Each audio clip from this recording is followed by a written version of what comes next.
Some shows talk about one team. Other shows barely talk sports. This show will talk Packers, Brewers, and Bucks every day. It's Wisconsin Sports Daily with Steve Sparky Fifer, served up by Wendy's on the Wisconsin Sports Radio Network. Download the Wendy's app today.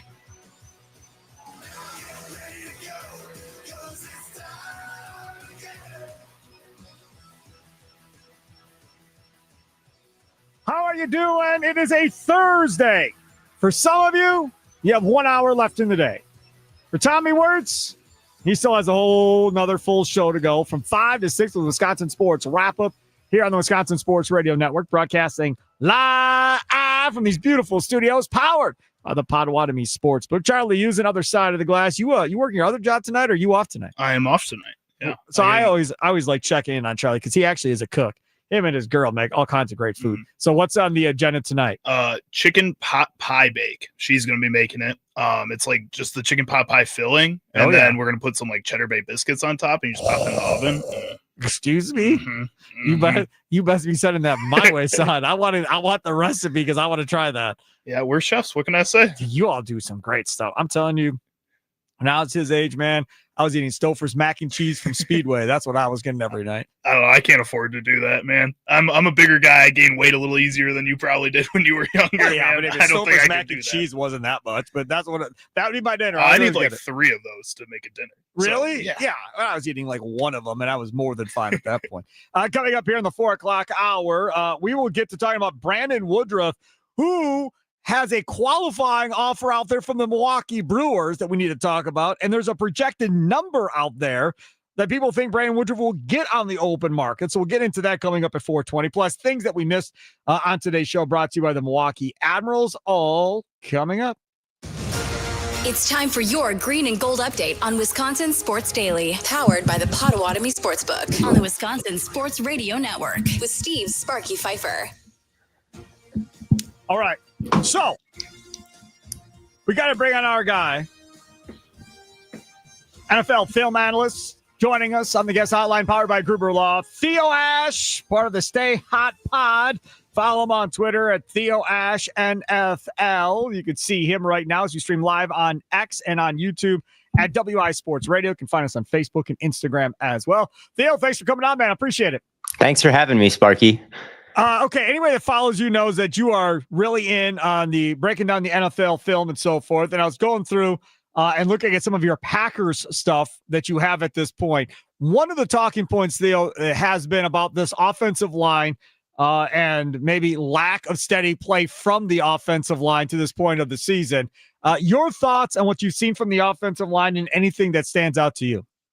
Yeah, I think that it's definitely fair to put some of the underperformance blame on the offensive line. And I think specifically the guard play. Aaron Banks, he just got hurt for the 8th time, I think, in the last 2 years. Yep. And then he practiced today, though, so we'll try it again on Monday. We'll try it again. If it doesn't work, if at first you don't succeed, try again. Or is it the definition of insanity is trying the same thing? I don't know which way that will go. But and Jordan Morgan at right guard, too, really had a rough day at the office versus the Panthers. Derek Brown, that guy is a problem. I don't know what his box score numbers look like. I don't know how many sacks he has. He needs to be in the Defensive Player of the Year conversation. He is just that good. So he was throwing guys around, ragdolling them. Banks couldn't handle him. Morgan couldn't handle him. Ryan came in and tried. He couldn't handle him. And that really took away a lot of the interior run game. And it led to the crucial turnovers too. The turnovers on down, 4th and 8. That was a Derek Brown pressure. And the pick that Love threw was a Derek Brown pressure and hit on Jordan Love. So the guards need to be able to hold up one-on-one far better than they have. But the thing is, Theo, Monday Night Football is the Packers against the freaking Philadelphia Eagles, who got busy themselves at NFL trade deadline too. There's going to be even more pressure on this offensive line, I think, coming up on Monday night to protect Jordan Love and give him some time. And the other part about this is run blocking, which Josh Jacobs averaged, over 5 yards a carry this last week. But prior to that, running the football has been a struggle too. It has. And with Tucker Kraft out, that's just going to make the problem that much worse, because Tucker Kraft, that guy, you trust him like an offensive lineman. When Zach Tom is lined up at right tackle and Tucker Kraft is next to him, he probably feels better about combos with Tucker Kraft than he does combos with the left guard next to him. And now that's gone. And Luke Musgrave, I like him as a receiver, but he is just nowhere near the run blocker that Tucker Kraft is. So I think to bypass these issues, Sparky, they're going to have to up their pass rate, which is something that the fans have wanted to see. I don't think they wanted to get it done this way with Tucker Kraft getting hurt, swapping him in with Luke Musgrave and having to call the offense accordingly. But I do think that's what we're going to have to see on Monday night, is a Packers team that puts a lot of points on the board to outshoot the Eagles offense, a Packers team that has to accommodate Luke Musgrave in the offense instead of Tucker Kraft, and a Packers offense that just has to change something, because these losses have been pretty unacceptable. Okay, so talk about this Packers offense without Tucker Kraft. We had Mike Wall on earlier in the week, former Packers offensive lineman, and he was saying they are going to have to change it, because Luke Musgrave obviously is not Tucker Kraft. Musgrave can stretch the field, catch the ball. He's not breaking tackles. He's not as good of a route runner. He's not as good of a run blocker, as we all know. But the name that I keep trying to push is Matthew Golden, because that's your first round wide receiver. And at some point you need to get him going in this offense too. Yeah, I swear sometimes Love just treats him like he's invisible, just skips by him in a progression and he's open. It's like we're running out there with 4 receivers instead of 5. It's weird. Just throw him the ball when he's open, get the confidence up. He's one of the more efficient receivers on the Packers when you target him. He had a big game a few weeks ago, an amazing toe tapping catch on the sideline. It's not like when you throw him the ball, he's constantly dropping it or it doesn't work. I do feel like he can be more of a downfield impact player than we've seen. But getting him the ball underneath just has not been the move. His yak instincts have not been fantastic. You've got to use him like a real wideout downfield, rip off some chunk gains with him, get his confidence up, and have him get going here eventually.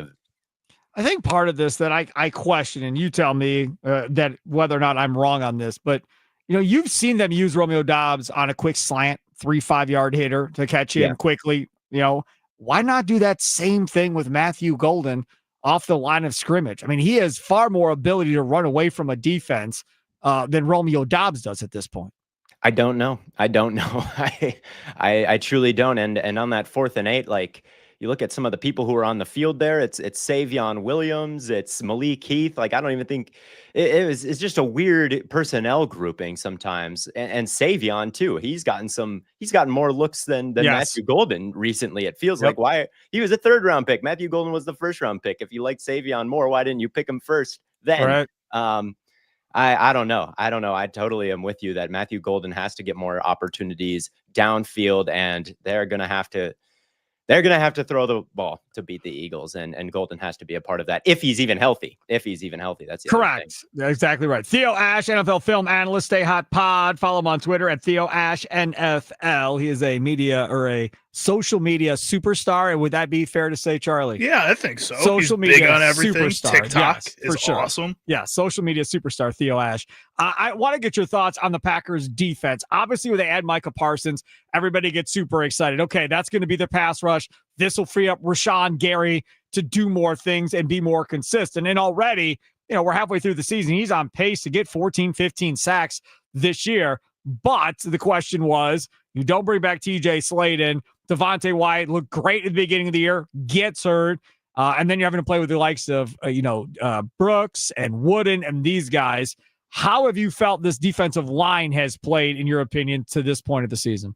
It's been a little bit disappointing, the front 7. This is a worse defense statistically than where they finished last year after adding probably the 2nd best defensive player in the league after Myles Garrett. And that doesn't make sense. And Parsons has had a ton of impact. Like, he had a sack where he beat like a triple team versus the Steelers. Like, the Cardinals game, he essentially won single-handedly. Like, he's been what they've paid for, but you can bypass him if you can run the football. And that's really what it comes down to. He can only be on one side of the line. He can't be everywhere at once. And if you get downhill on this team, the linebackers haven't quite brought it in the running game. The defensive tackles haven't quite brought it. They don't have people who can take up two guys and hold them for a long time, the same way like Derek Brown could for the Panthers and free up the linebackers. So everybody is having to play through heavy contact. Offensive linemen are able to get to the second level quickly. The linebackers aren't taking them on very well when they're there. They've struggled a little bit with motion and dealing with that and how that changes the run fits when space is moving and gaps are moving across the line of scrimmage at the snap. That was something that beat them on that crucial run play at the end of the game before the field goal. When Evan Williams is down in the box, I feel like he has to be a little bit better about that. They can't let Saquon Barkley just run the entire day. They need to let Hurts throw it. They need to make the Eagles play in kind of some uncharted territory. They've looked vulnerable this year because other teams have been able to do that. The Packers need to be able to do that too. 100%. I agree with you on that. I got no issues there. The other part of this is, from a Packer standpoint, now Brian Gutekunst was asked this, and Brian Gutekunst shot it down because a lot of Packer fans were convinced of this formula that was brought up on social media, this relative athletic score, right? This RAS score. Yeah. And they were convinced that, okay, the Packers value this very, very much. And if you don't have certain numbers, you're not going to get drafted by the Packers. For instance, Bucky Irving comes out in the draft. Love Bucky Irving. I'm telling Charlie, won't draft him because his RAS score is like 3 or something. And they didn't. And obviously Bucky Irving, when he's healthy, has been really unbelievable. Tavondre Sweat is another guy. Loved him. Look at that RAS score. That wasn't impressive either, if memory serves correct. They didn't draft him, and he's doing exactly what you need. At some point, they got to put some of the stuff behind him and just go get a big fat guy to take up two guys in the middle of the defensive line, Theo. Yeah, 100%. I heard Sweat's name bubble up during the deadline, and I thought, please, please, please. But no. And it's frustrating that the Cowboys had to take Kenny Clark away from us because even though he's not the biggest guy, he's flexible and he can contort his body a little bit and he can get wide and take up two of those guys. The Cowboys are terrible. They need draft picks. Why did they need a player, Kenny Clark, from us? Why can't we have him in the middle of the defense and Parsons? I'm not saying he would have fixed everything. He's not even having that great of a year in Dallas, and he didn't have that great of a year with us last year. But it's like, why did you need him then? He's not helping you guys win games. You're out of the playoff race entirely, pretty much at this point. And then you had to go get Quinnen Williams anyhow, right? To help Kenny Clark. Right, exactly. And they've got Osa Odigizua. I mean, 20% of their cap as it stands right now is going to defensive tackles next year, the Cowboys, 20%. So they're going to just let Clark go anyway. It just feels like a waste of a season from a decent player there. He is Theo Ash, NFL film analyst, part of the Stay Hot Pod. Follow him on Twitter at Theo Ash NFL. How do they follow you in the other social media spaces, Theo? Oh, yeah. I think you said it well. The Stay Hot Pod on YouTube, on Spotify, on Apple, wherever you get your podcasts, on Patreon if you like it so much you want some bonus content. And then you can find me at Theo Ash NFL on TikTok and Twitter. It's good stuff. I appreciate you, Theo. Thanks for coming on, man. We'll talk down the line. Thank you so much for having me. Thank you. I'll be at this game, by the way. You're going. Charlie's I'll going be at this game too. Yeah, Charlie's going too. There we go. How many Packer games do you get to on a year basis? I think I try to get to one a year, and that wavers. I don't know if I was at one last year, but I feel like I get to one every year. It probably Where are you based? Where are you based? I'm based in Denver. I just touched down in the Midwest like 2 hours ago. Oh, really? I feel my accent coming back already. I feel like I landed and I just immediately. So where are you from then originally? So I'm from Northfield, Minnesota originally. My family is from Appleton, and they've got season tickets. So once a year growing up, I'd make the pilgrimage over to Appleton, north to Green Bay, see the family, watch the games, and I'm so excited to get there for this big Eagles game. Yeah, you and Charlie will both be there. All right, man. Sounds good, Theo. I appreciate you. Yeah, thank you. You betcha. There he is, Theo Ash, joining us there on X and on YouTube as well as we stream live. Wisconsin Sports Daily, served up by Wendy's. He's on the guest hotline, powered by Gruber Law. One call, that's all. Man, here's your moment, buddy. You can go find your boy, Theo Ash, get a picture, the whole deal. What if he wants to say you're fraud if you don't go find Theo Ash? Like, what if he wants a picture with me instead? You never know. He might want a picture with you. I'm a pretty big deal, Sparky. I just know you're the one that told me about this. Yeah, you're the one who got it. No, I love Theo Ash. He's awesome. Like, everything he breaks down is fantastic. I would love to meet the guy. Yeah, right. So there you go. I mean, you're both going to be there. That's a beautiful thing. Charlie's actually off a couple days next week, Monday and Tuesday, because he's going to the game Monday night, him and his girl. And I can't wait to hear all the fun details. I'll break it down all for you, Sparky. I might even get a Packers hat for myself. I may have to add a Packers hat to my collection. Yep. Wouldn't you be disowned by the Bears fans if you bought a Packers hat? I don't think so. I think so. You think that's that big of a deal? I definitely think so. Yes. I think if Tucker Kraft would have been healthy, I could have seen Charlie Rock in Tucker Kraft jersey. Yeah, walking around. I didn't tell Tommy this, but coming in, hanging out with us Monday and Tuesday, Jake Bowers in studio Monday and Tuesday. Holy cow! Co-hosting the show. Don't do this to me. Don't do this to me. I almost, dude. Do you know I had to remember that we were on the radio here? I started to start sweating. I would have lost it. All right, and that was not nice. That was not cool because he hasn't said it's a joke yet. No, I haven't. No, but it is a joke. Yes. Yeah. I mean that was mean. That's that was okay. mean. But speaking of Brewers, Caleb Durbin on Inside Wisconsin Sports tomorrow morning at 8 a.m. With Trevor and Josh. So that'll be fun tomorrow morning. Caleb Durbin. Joey Ortiz will be on Wisconsin Sports Daily, served up by Wendy's on Tuesday. And looking forward to having him on at the 2 o'clock hour. It's Veterans Day on Tuesday. Yes, we'll talk Packers and Eagles throughout the day as well. But I want to do a little something for Veterans Day. And Joey Ortiz, I found out, was part of the Stars and Stripes honor flight Brewers plane that flew to D.C. on November 1st. And I wanted to get him on to talk about that experience and so forth. So we'll have Joey Ortiz on the show on Tuesday. Caleb Durbin tomorrow morning at 8 a.m. Should be a fun listen there. All right, take a quick time. I'll come back. We're going to talk about Brandon Woodruff. He got a qualifying offer. Tommy was scratching his head over there going, what in the world is going on with this qualifying offer? But we'll talk about that straight ahead here on Wisconsin Sports Daily, served up by Wendy's, live from Wisconsin Sports Radio Network studios, powered by the Potawatomi Sportsbook. And speaking of Wendy's, when the Bucks win, you win at Wendy's. After every Bucks win, stop by any participating Wisconsin Wendy's for a free small vanilla or chocolate frosty classic. No purchase necessary. This offer is only good for 24 hours after a win. So act fast and get that free small frosty classic at Wendy's.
It's Wisconsin Sports Daily, served up by Wendy's.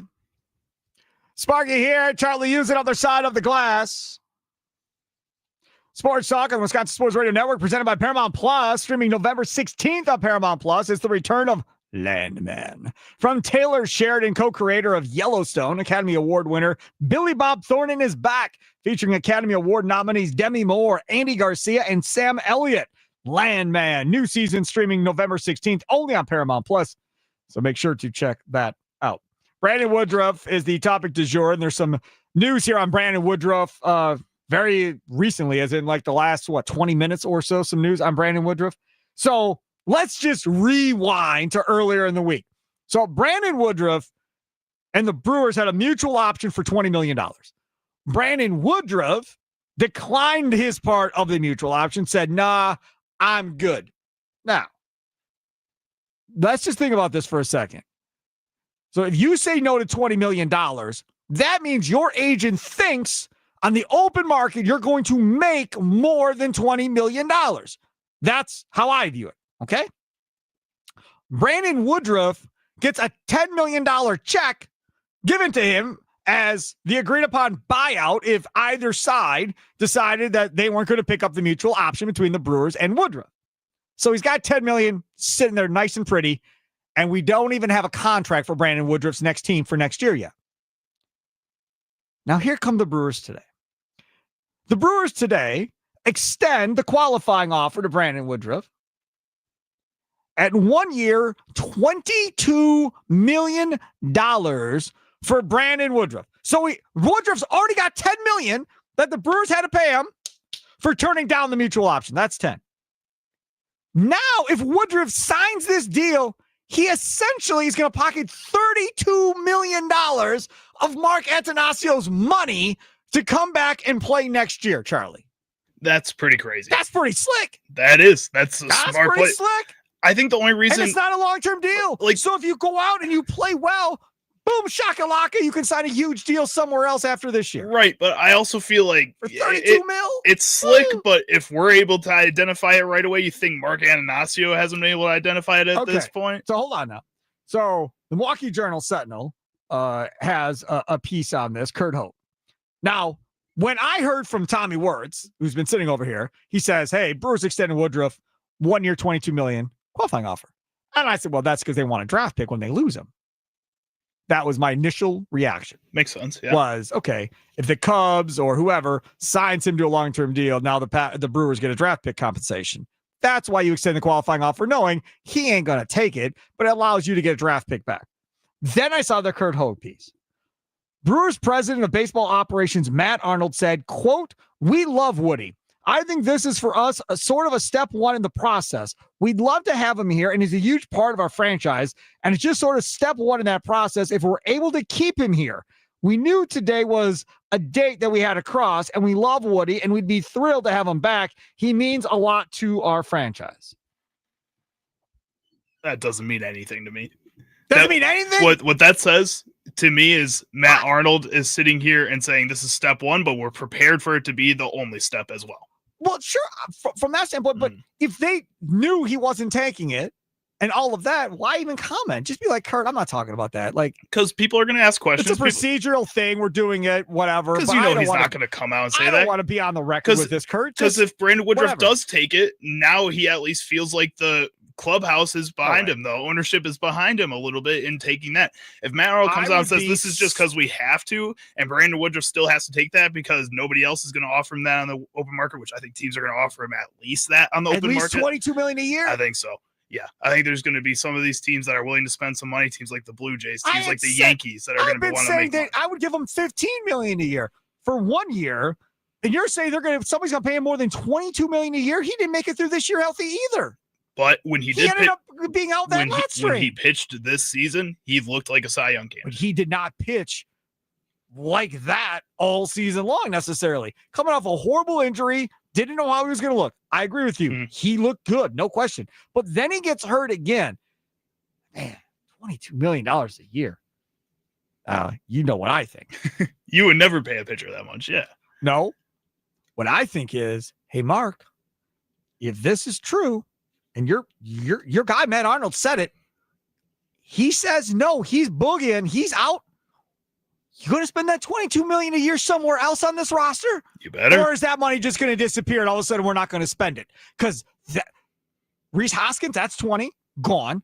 That's 22 potentially. That's 42 somewhere in that area that would have been on the payroll this year that you got out of and didn't sign. Quintana's gone. Now I think they bring him back probably, but that's going to be like $5 million or whatever it is. So are you going to go spend $30 or $40 million? Because now you're talking about a significant player.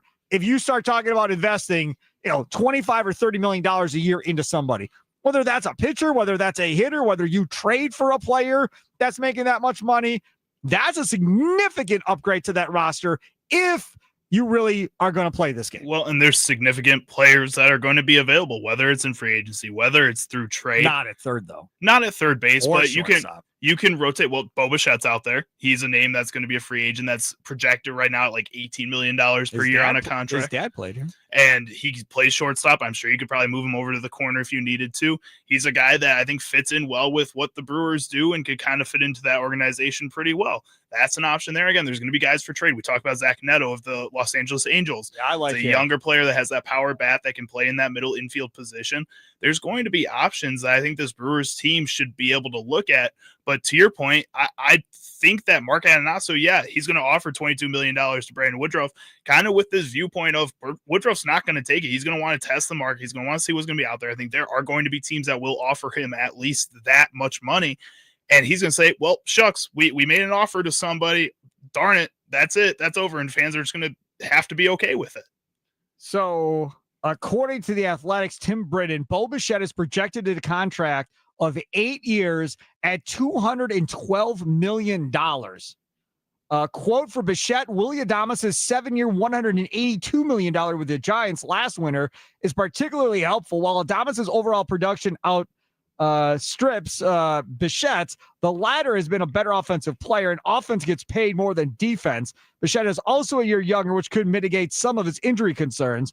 That's where the comp to Seager comes in. Seager was a fellow shortstop who performed when healthy but missed plenty of time. He was paid off his peak performance. Bichette won't reach those heights, but he should be able to surpass Adames' deal. This last year, Bichette hit .311, 357 on base, 483 slugging, 44 doubles, 18 homers, 94 RBIs in 139 games played. If we're being honest about this, that could be Bryce Terang type numbers. I think so. That's what we Bryce saw. Terang could put up numbers like that on a year-to-year basis. 1 month that we saw of Bryce Terang where he looked like the best player in baseball. That was 10 in a month. Right. He looked that good. And that's about $26.5 million. So that's jumped up since like the last couple of projections that they've had for Bo Bichette here. But this is a situation where I don't think $26.5 million per year is that outrageous either, especially if you're not going to spend that money on Woodruff, if you're not going to spend money on Hoskins or any of these other players coming out. Freddie Peralta, you may go out there and trade. There's going to be money floating around for this Brewers team, and that's a contract that's not all that insane in my mind. I could see them extending Made, but at the same time, I think the problem with extending Made is because you have no season potentially in 27. I don't think they want to get on the extension bandwagon unless they absolutely have to. And Made may end up here in August or September at some point for the Brewers. But then if you lose a season, you can wait another year, then give them the extension. And wait and see how long it plays out. I really think that's something that may work against some of these guys as far as teams not wanting to have to spend money if they don't have to, potentially for next year, unless it's a stud. Bo Bichette's getting paid a long-term deal regardless. And if somebody thinks Woodruff is if Woodruff is going to get $23 to $25 million a year, then what's your guy Shota Imanaga going to get? Probably around the same. I would say they're probably in that same category. Shota Imanaga's a little bit older. He has some injury proneness in the past couple of years, the 2 years he's been in the majors. And then when he's been good, he's been really awesome, but he's had those moments where he struggles when he does get injured. Ziggy says on the Nicolay Law Talking text line, pay Contreras that money. What the hell?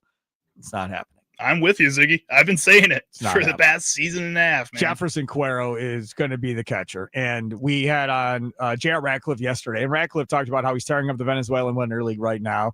He came on at the end of last year after coming off a hamstring injury during the year. And now they're going to give him every opportunity to probably be in position to be the starting catcher going into 27 so they can trade Contreras going into the last year of his deal, because that's what we do in Milwaukee. And then Cuero becomes that new catcher kind of going forward for the Milwaukee Brewers. Defensively, I think he's a lot better than Contreras. Offensively, that I don't know, but he has shown that he has a stick. He might have more power than Contreras at the end of the day. Maybe, but again, I think we know what we have in William Contreras, so I get why people want to keep him around. You want him to be here. He's one of the leaders of the team. He says he wants to be here. He says it over and over again. He wrote the Players Tribune article. I know. I mean, it's all there. If he wants to stay here and he wants to come for a smaller contract than what other teams are going to offer him, why not? Zero chance that's happening. Okay, let's talk about some of the other transactions today for the Brewers. Reinstated Garrett Mitchell from the 60-day injured list. Most of you forgot Garrett Mitchell was on the team. And they also reinstated Logan Henderson from the 60-day injured list. You start talking about that rotation next year if they were to move Peralta and if Woodruff doesn't come back. I mean, you're talking Priester, Mizorowski, Henderson, Gasser. It's going to be super young. Well, and again, there's room for trades. There's guys that are going to be on the trade market. There's guys like Mackenzie Gore of Washington, who's another young pitcher, super highly rated prospect when he was coming up. Hasn't performed to his peak in the major leagues yet. Give him Chris Hook, see what he can do. So if you are going to move on from some of these veterans, there's going to be younger guys that are out on the market still. All right, coming up next, things that we missed on today's show. So don't go anywhere. First, let me tell you about my fine friends over there at the Potawatomi Hotel Casino. Love me some Potawatomi. They're giving away over $300,000 in prizes. It's autumn action. Yeah, you heard that right. Over $300,000 in prizes, courtesy of our friends over at the Potawatomi Casino Hotel.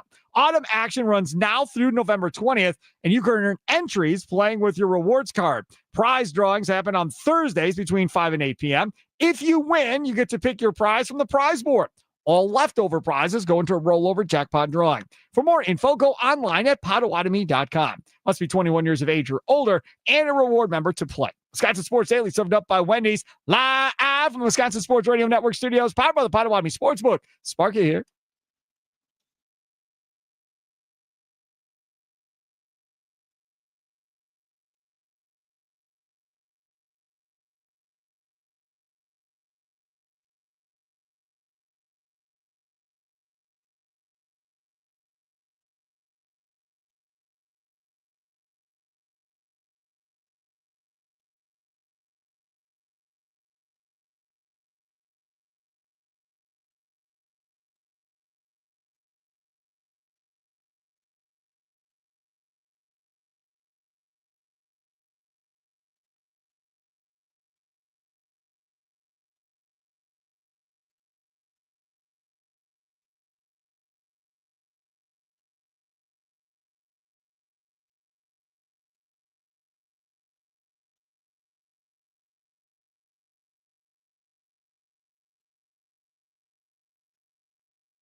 Welcome back. Wisconsin Sports Daily, served up by Wendy. Sparky here, Charlie using over there. Thanks for listening around the state of Wisconsin, Green Bay, Appleton area, WNFL 99.7 FM. In Wausau, 93.9 The Game. Duluth Superior, 710 The Game. Milwaukee on the Fan, 1250 AM and 105.7 FM. It's time to get to a segment that sometimes we have a lot of time for, other times we don't. Today is one of those moments in time where we got a bunch of time. What story did Sparky miss talking about today on Wisconsin Sports Daily? Don't you worry. Sparky's got you covered now. Don't miss Milwaukee Admirals hockey this season. Don't just buy tickets. Invest in memories at MilwaukeeAdmirals.com.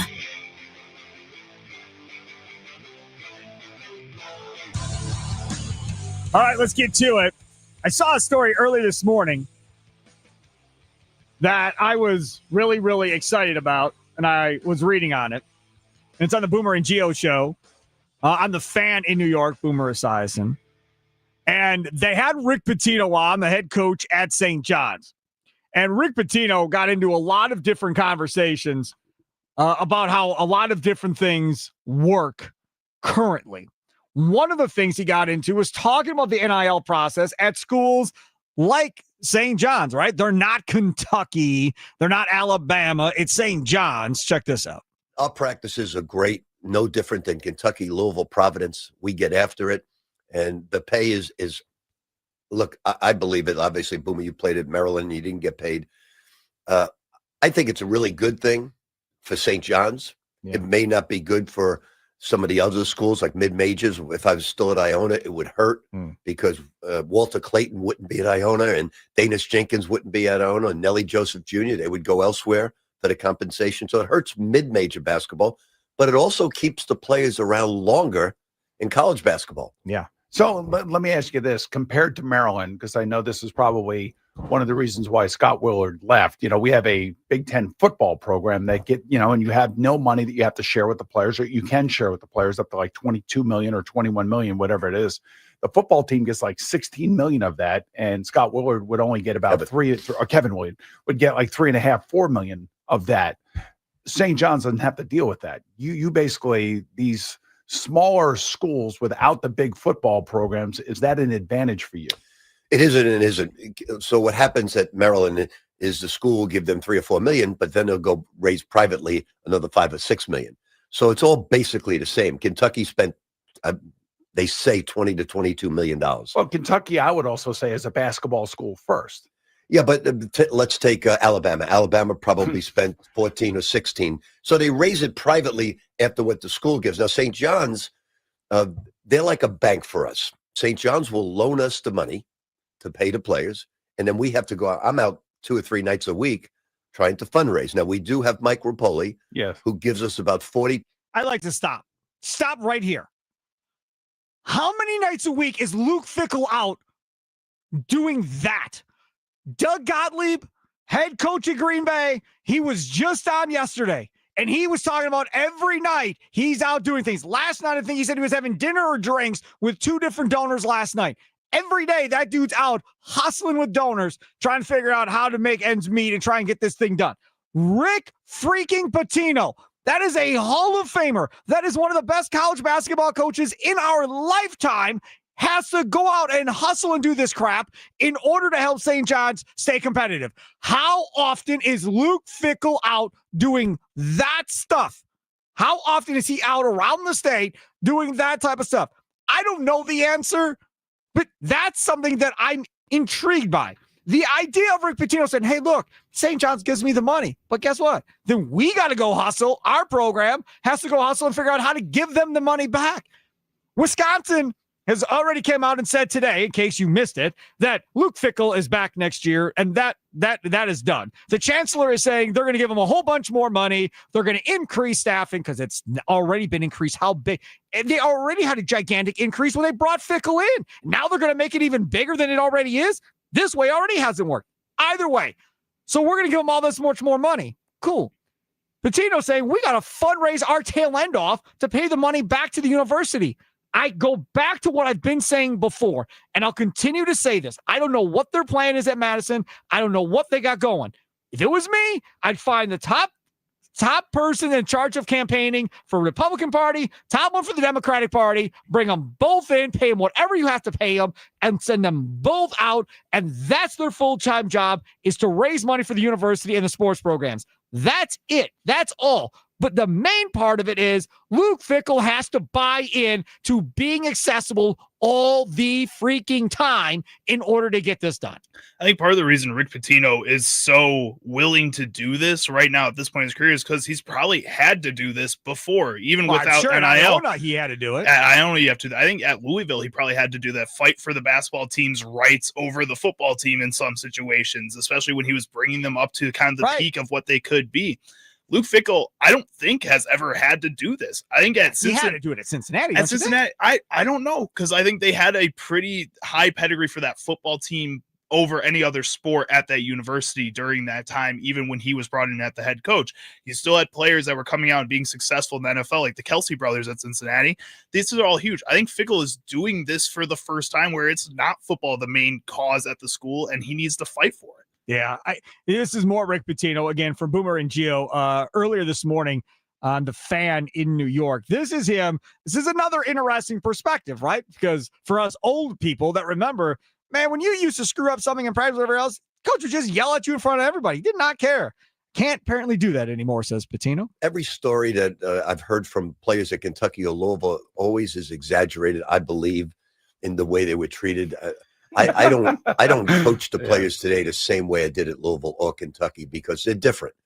Now I can get on them, but collectively, I can't get on them individually because they get embarrassed very easily. Not that they're not tough, they just get embarrassed. So I bring them in one-on-one and I show them the tape and we talk analytically about the mistakes you're making. But they're the same players. They play just as hard as any team I've ever coached. It's just you got to handle them differently today. They're professionals. You got to treat them like pros, but you also have to be teachers. I teach the exact same way I did 40, 50 years ago. He just called college kids professionals. They're pros. This is exactly what he just said. And the way they go about doing this is absolutely correct. And that's why when you have old school coaches trying to coach in the NBA or whatever else, yeah, it may work for 3 years, 4 years, but then it burns out. And these guys are like, dude, I'm done listening to you yell and scream at me. It's time to go. You've got to have more of that hands-on, pat you on the butt, tell you how great you are approach in order for it to work today, it appears, Charlie. Well, and I think the other side of this is that in today's day and age, if my experience growing up playing sports, you did have a lot more options. In school, you had a lot more time to have face-to-face with a teacher, with a coach, anything like that, especially with the media side of things where you can have Zoom conversations. You can stay in class with a professor afterwards like that. It's just so much more accessible. So I think kids start to expect that. And coaches, some of them just don't know why they expect that and will just do what they normally do. But when that's what you're getting your entire life, that's kind of how you have to move forward here. These kids want to play basketball really hard. They want to go out there and play sports. They just need to be coached a little differently. That's what makes Pitino so great, is that he's willing to be different. Nicolay Law Talk text line 414-677-1250, 414-677-1250. Live streaming on YouTube and X. Wisconsin Sports Wrap-Up with Tommy Wirtz comes up from 5 until 6 o'clock. Definitely want to stay tuned for that, for the best of what happened today. Plus, he has puts his spin on everything that he plays.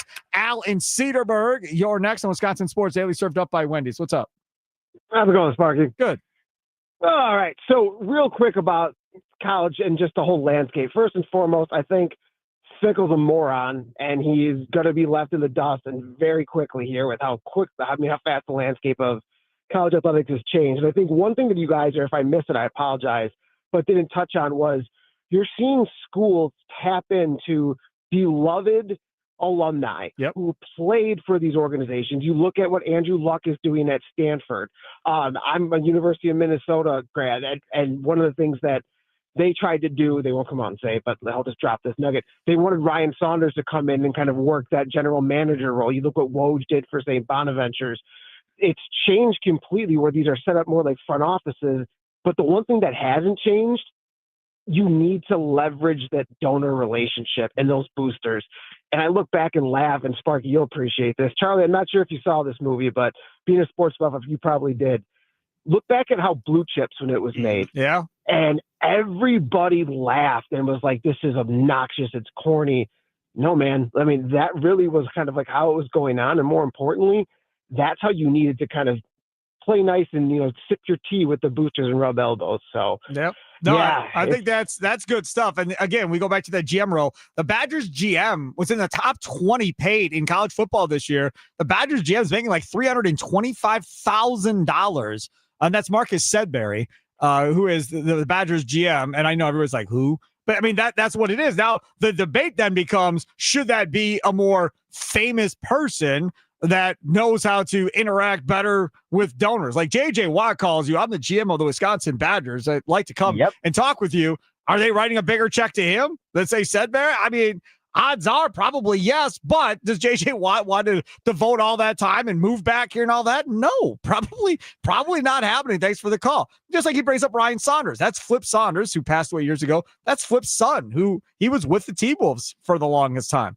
I don't know how much pull Ryan Saunders has in the state of Minnesota, but that's kind of why you start putting guys in certain positions. So we'll see what happens with this Wisconsin Badgers team kind of going forward here. Yesterday, I talked about Stephen A. Smith and the solitaire thing where he was playing solitaire at the NBA Finals, and everybody got on him and made fun of him. Then he tried to lie and cover it up, and he was found to be false about that too. So now all of a sudden, a solitaire company who has like this big cash jackpot tournament, whatever, has decided to invest in Stephen A. Smith. And check this out. Stephen A. Smith, you letting solitaire cash distract you during the game? No, man, you got it all wrong. The game is trying to distract me from solitaire. See, if you want to win the first ever World Solitaire Championship in Miami, you can't let anything distract you. Your big day? Distraction. Gardening, distraction. Sling, distraction. Yoga class. Good for you, bet. But still, a distraction. Pain. Distraction. Safety. Distraction. This commercial? Distraction. Life. Distraction. Death. Distraction. Armageddon. Man, this can wait. So, if you want to make it to the World Solitaire Championship in Miami, quit distracting yourself and keep your head in the only game that matters. So that's this. I'm not going to give it free pub on what it is he's promoting. But I will say this. Growing up, my grandparents would play solitaire all the time. That's how I learned to play solitaire. And when I'd be on a plane, and I don't do it as much now, but back in the day when I used to be on a plane, I played solitaire all the time when I was sitting in my chair on a plane. If we had a long flight, all the time. But I always viewed it as like an old person thing, like old people play solitaire. I give credit to them. Like they're trying to get Stephen A. and others to kind of make this the forefront again. I'm not sure it'll work, but it's kind of funny that the whole thing happened off of him not doing his job. That's my grandpa taught me solitaire on his PC in his home in Arizona. Yeah. I remember that very clearly, right? Very distinctly. Yes. Yes. And I have never played solitaire again. You never played it No. again? Well, shame on you, man. But that's a cool game. Now, again, it's not cribbage, obviously. It's not cribbage, but you can play it by yourself. That's what I could say. play literally any other video game or phone game ever made. But Charlie, they didn't have cell phones. Yeah, but they have phones back then. now. I don't need to learn how to play damn solitaire. Are you kidding me? They didn't have cell phone games back then. This is just a card game. How many card games do you play?